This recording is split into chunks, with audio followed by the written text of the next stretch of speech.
జమ్మికుంట పట్టణ మరియు పరిసర ప్రాంత ప్రజలకు శుభవార్త. సోలార్ గృహ విద్యుత్ ఉత్పత్తి రంగంలో సరికొత్త శకం. ఇప్పుడు మన జమ్మికుంటలో కార్తికేయ సోలార్ పవర్ జమ్మికుంట నెలకు 300 రూపాయలు ఆ పైన విద్యుత్ యూనిట్స్ ను ఉత్పత్తి చేసి 78,000 రూపాయల సబ్సిడీని అందుకోండి. జమ్మికుంట పట్టణంలోని మున్సిపాలిటీ కార్యాలయంలో ప్రొఫెసర్ జయశంకర్ జయంతి వేడుకలు కమిషనర్ అయాజ్ ఆధ్వర్యంలో ఘనంగా నిర్వహించారు. తెలంగాణ సిద్ధాంతకర్త ప్రొఫెసర్ జయశంకర్ జయంతి వేడుకలు జమ్మికుంట మున్సిపాలిటీ కార్యాలయంలో ఘనంగా నిర్వహించారు. బుధవారం మున్సిపల్ కమిషనర్ మహమ్మద్ అయాజ్ అధ్యక్షతన జయంతి వేడుకలు ఘనంగా నిర్వహించారు. ఈ సందర్భంగా మున్సిపల్ కమిషనర్ మహమ్మద్ అయాజ్ మాట్లాడుతూ విదేశాల్లో తెలంగాణ ఉద్యమాన్ని నడిపిన తెలంగాణ ఉద్యమాన్ని గల్లీ నుంచి ఢిల్లీ దాకా, ఢిల్లీ నుంచి అమెరికా దాకా వ్యాప్తి చేయడంలో ఆయన పాత్ర మరవలేదన్నారు. విద్యార్థి దశ నుంచే తెలంగాణం ఆచార్య జయశంకర్ విద్యార్థి దశ నుంచే తెలంగాణకు జరుగుతున్న అన్యాయాల పట్ల, అసమానతల పట్ల తీవ్రంగా పోరాటం చేసిన మహోన్నతమైన వ్యక్తి అని ఆయన అన్నారు.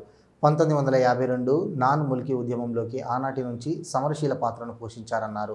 విశాలాంధ్ర ప్రతిపాదనను వ్యతిరేకిస్తూ మొదటి ఎస్ఆర్సి కమిషన్ ముందు హాజరై తెలంగాణ వాణిని బలంగా వినిపించిన మేధావి కొత్తపల్లి జయశంకర్ అని, అధ్యాపకునిగా, పరిశోధకుడిగా ఆయన ఏం చేసినా తెలంగాణ కోణంలోనే నిత్యం ఆలోచించి ఆచరించే మహనీయుడు జయశంకర్ అన్నారు. తెలంగాణ డిమాండ్ను 1969 నుంచి సునిశ్చితంగా అధ్యయనం చేస్తూ, విశ్లేషిస్తూ ప్రతిరోజు రచనలు చేశారన్నారు. తెలంగాణలోని ప్రతి పల్లె ఆయన మాటతో పోరాట గుప్త అందుకున్నదని, ఆయన తిరగని ప్రాంతం లేదు, తెలంగాణ విషయంలో ఆయన చెప్పని సత్యం లేదు. జాతీయ, అంతర్జాతీయ వేదికల మీద, విశ్వవిద్యాలయాల పరిశోధన సంస్థల సభలో, సమావేశాల్లో తెలంగాణ రణాన్ని, దానాన్ని వినిపించిన పోరాటశీలి ప్రొఫెసర్ జయశంకర్ అని కమిషనర్ మహమ్మద్ అయాజ్ అన్నారు. ఆయన చూపిన అడుగుజాడల్లో నేటి యువత నడవాలని ఆయన ఆకాంక్షించారు. ఈ కార్యక్రమంలో municipal manager G Radijireddy, town planning అధికారి శ్రీధర్, సీనియర్ అసిస్టెంట్లు Bhaskar, Vani, Srinivas, AE Vikas, sanitary inspector మహేష్లతో పాటు వార్డు ఆఫీసర్లు, సిబ్బంది పలువురు పాల్గొన్నారు.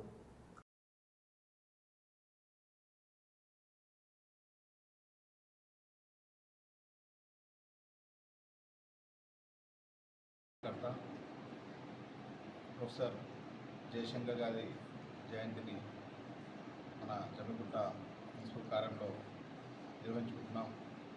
ముఖ్యంగా ప్రొఫెసర్ జయశంకర్ గారు తెలంగాణ తొలిదశ ఉద్యమంలో, అదేవిధంగా మలిదశ ఉద్యమంలో కూడా ఒక సారథిగా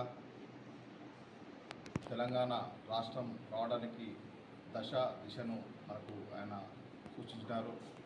సో ఆయన అడుగుజాడల్లోనే ఈరోజు మనం తెలంగాణ రాష్ట్రాన్ని సాధించుకోవడం జరిగింది.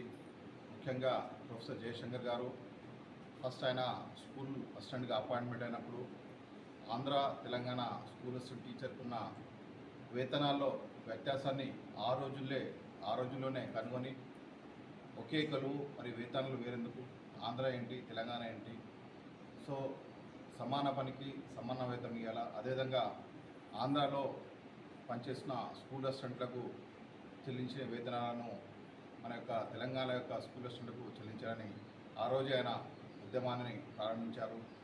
సో అంత ముందుగానే తెలంగాణ ప్రజలకు మరియు ఉద్యోగులకు, నిరుద్యోగులకు జరుగుతున్న అన్యాయాన్ని గుర్తించి వేదికను ఏర్పాటు చేసి మలిదశ ఉద్యమంలో కూడా మనకి ఈరోజు తెలంగాణ రాష్ట్రాన్ని శాంతియుత మార్గంలో సాధించడానికి ఆయన అనేక మార్గదర్శనలు సూచనలు చేశారు. ఆయన యొక్క మార్గంలోనే శాంతియుతంగా ఈరోజు తెలంగాణ సాధించుకొని స్వేచ్ఛావాయులు మనం పీల్చుకుంటామంటే ఆయన యొక్క గొప్పతనమే.